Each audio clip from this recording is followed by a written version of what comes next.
گرامی مولا کے اگر آپ دیکھیں تو حکمیت کا معاملہ، حکمیت ذہنوں میں ہے نا، ایک ہوتا ہے قاضی، ایک ہوتا ہے حکم۔ حکم یعنی آربیٹریٹر، میں نے اسے نرس کیا تھا۔ جنگ ہوئی مولا کی صفین، اور معاویہ کے ساتھ جنگ ہوئی، اور اس کے بعد، اور نام میں جو ہے وہ لوگوں کی تاریخ ہے، میں کوئی ایسی بات نہیں کر رہا ہوں، تو اس لیے معاویہ کے ساتھ جنگ ہوئی، 1.5 سال سے زیادہ جنگ جاری رہی، اور جنگ جب ختم ہوئی تو کہاں پہ ختم ہوئی؟ حکمیت کے معاملے، کہ جہاں جناب مالک اشتر بلایا گیا ان کو، اور پھر آپ کی ہی جو فوج سے لوگ بغاوت کر گئے، جن کو خوارج کہا جاتا ہے۔ خوارج انہوں نے کہا کہ ہم جو ہے وہ یہ جنگ نہیں کرتے، کیونکہ سامنے انہوں نے قرآن اٹھا لی ہے نیزوں پہ۔ آج بھی بہت سے افراد صرف قرآن قرآن قرآن دکھا رہے ہیں اور کہتے ہیں کہ میں اہل بیت کو نہیں مانتے۔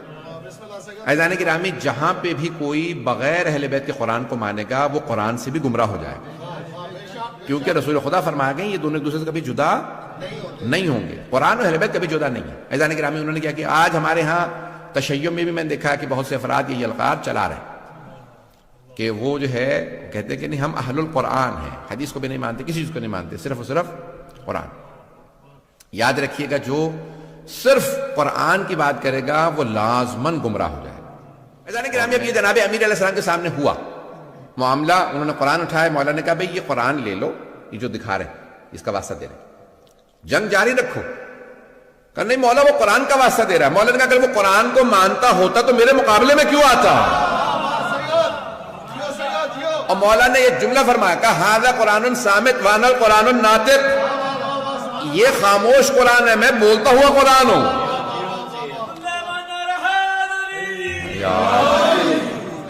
عزیزان گرامی، میں انہوں نے جو ہے وہ قرآن دکھائے، 500 قرآن نیزوں پہ بلند کیے، اور مولا کائنات نے کہا کہ نہیں ٹھیک ہے یہ قرآن جو ہے ان سے لے، لیکن لوگوں نے کیا کیا؟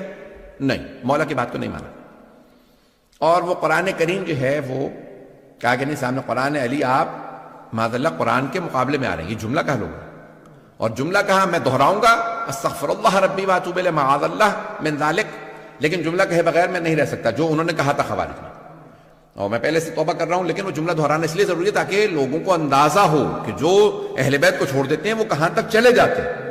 اور انہوں نے جناب امیر کو مخاطب کر کے کہا یا علی اکفرت، یا علی آپ کافر ہو گئے۔ آج بہت سے لوگ کہتے تھے بھی شیعوں کو کافر کہہ رہے ہیں، ابے وہ ہمارے مولا کو بھی کافر کہہ رہے تھے، وہ کہہ رہے تھے یا علی اکفرت، یا علی آپ کافر ہو گئے، آپ نے قرآن سامنے موجود ہے اور آپ نہیں مان رہے، یہ انہوں نے کہا۔ عزیزان گرامی، اب جناب امیر علیہ السلام نے اس وقت پھر جدائی اختیار کی، وہ لوگ الگ ہو گئے، اور انہوں نے خوارج نے مولا کے خلاف اعلان جنگ کر دی۔ جب آپ کہہ رہے ہیں کہ یہ کافر ہیں تو وہ کیا کریں گے؟ کہا کہ ہم علی کے خلاف جہاد کریں گے۔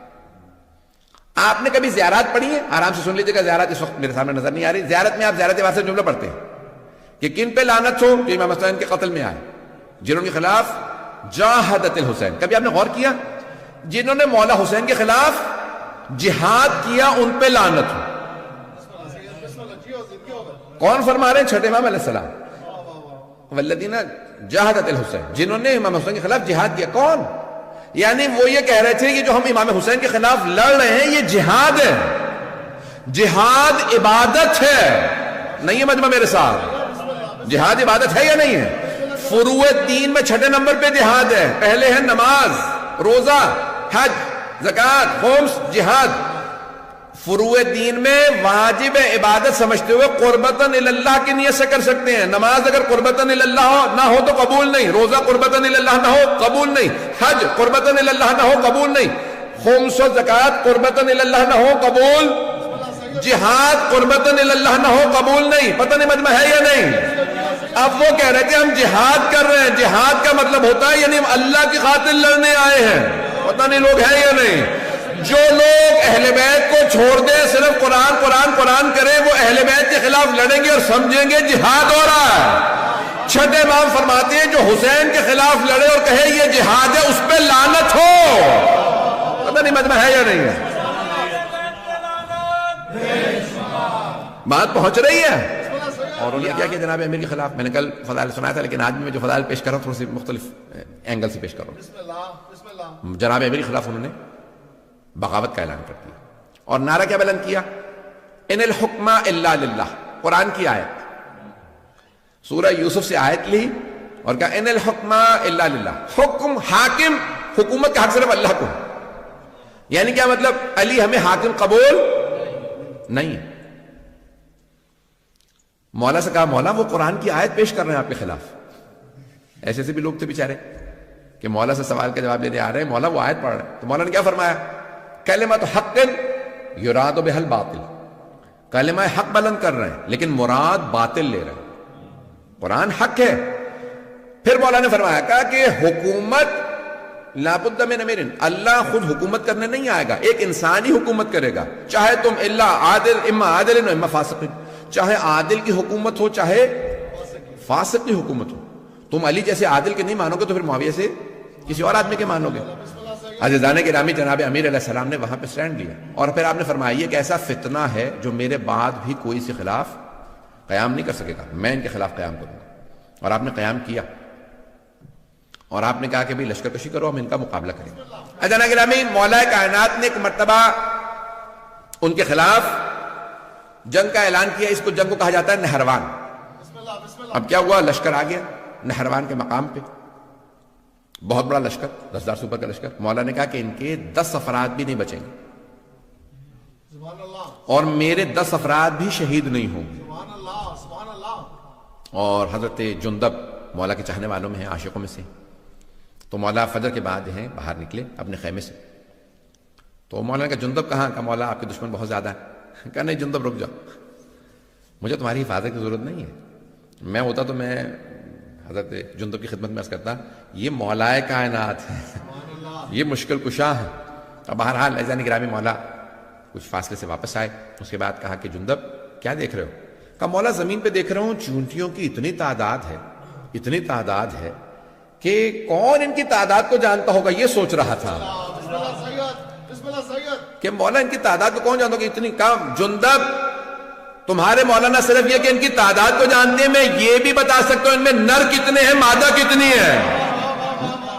مولا کائنات کی پھر ایک مرتبہ جنگ شروع ہوئی اور مولا نے بتایا کہ کتنے لوگ آ رہے ہیں. اور جناب جندب کو کہا جندب یہ جو پہاڑ دیکھ رہے ہو سامنے، اس کے پیچھے ایک لشکر آ رہا ہے، وہ بھی آئیں گے، حملہ کریں گے. وہی خوارج ہیں، وہی نہروان کے اس مقام پہ آئیں گے، مجھ سے بھی مقابلہ کریں گے. اور ان میں سے 7 افراد فرار کریں گے، 3 افراد کے ساتھ بھاگ جائیں گے. انہی میں سے فرار کرنے والوں میں سے ایک کا نام تھا عبد الرحمن ابن ملجم، جس کو یعنی ہمارے ہاں کہا جاتا ہے کہ جس قدر یعنی سب سے شقی القلب کہا ہے رسول خدا نے اس آدمی کے لیے کہ کربلا میں بھی آنے والوں سے زیادہ پتھر دل انسان یہ ہے، شمر سے زیادہ ملعون ابن ملجم. اور کہا جاتا ہے کہ اس کا نام لے کر کے جتنی ہو سکے لعنت کرنا اس کا بے انتہا ثواب. عزیزان گرامی، مولا نے پھر جنگ کی اور مولا جو ہیں وہ عام طور سے زمین پہ کھڑے ہو کے جنگ کرتے تھے. جو آئے مقابلہ کرے، جو مارا جائے، جو بھاگ جائے. واحد جنگ ہے جہاں پہ مولا نے فرمایا، کہا اس میدان سے کسی کو بھاگنے نہ دینا. یہ صفین کے لیے اور نہروان کے لیے لوگوں نے کہا کہ مولا نے صرف ان کے لیے کہا اس میدان سے جو بھاگے اسے بھاگنے نہ دینا، اس سے پیچھے اس کے مقابلہ کرنے کے لیے جانا اور اس کو وہاں مار دینا. کہا مولا کیوں؟ جمل میں آپ نے کہا جو بھاگتا ہے بھاگ جائے، لیکن یہاں پہ آپ فرما رہے ہیں کہ جو بھاگتا ہے اسے بھاگنے بھی نہ دو. کہا جمل میں لوگ ماں کا نام سن کے دھوکہ کھا کے آ گئے تھے، پتہ نہیں لوگ ہیں یا نہیں، سوچ رہے تھے شاید ماں صحیح ہو اس لیے دھوکہ کھا کے آئے تھے، انہیں نہیں پتا علی حق ہے، پتہ نہیں مجمع ہے یا نہیں. کہا اس لیے میں نے وہاں پہ کہا تھا جو بھاگے بھاگنے دو، دھوکہ کھا کے آئے. وہاں مسلمان تھے دھوکہ کھا کے آ گئے تھے، یہاں یہ منافق ہیں، کافر ہیں، اسلام کا لبادہ اوڑھ رکھا. کہ کوئی بھاگے اسے بھاگنے نہ دینا. مولا نے ایک مرتبہ ذوالفقار کھینچی، اللہ اکبر کی صدا دی، گھوڑے کو ایڑ لگائی. مولا صفوں سے اپنے گھوڑے کو دوڑاتے رہتے تھے، جہاں سے گزرتے تھے سر ہی سر نظر آتے تھے. کسی نے سوال کیا یا علی تلوار چل نہیں رہی، سر پہ سر گر رہے ہیں. میں اپنے انداز سے جواب دے رہا ہوں، مولا کہیں گے میں ذوالفقار کو روک رہا ہوں، روک نہیں رہی ہے. مولا نے وہاں پہ مقابلہ کیا اور بھاگنے میں صرف چند افراد ہی کامیاب ہوئے، باقی سب کو مار دیا. مولا نے کہا کیوں؟ یہ ایسا فتنہ ہے، یہ جہاں جائیں گے کفر پھیلائیں گے.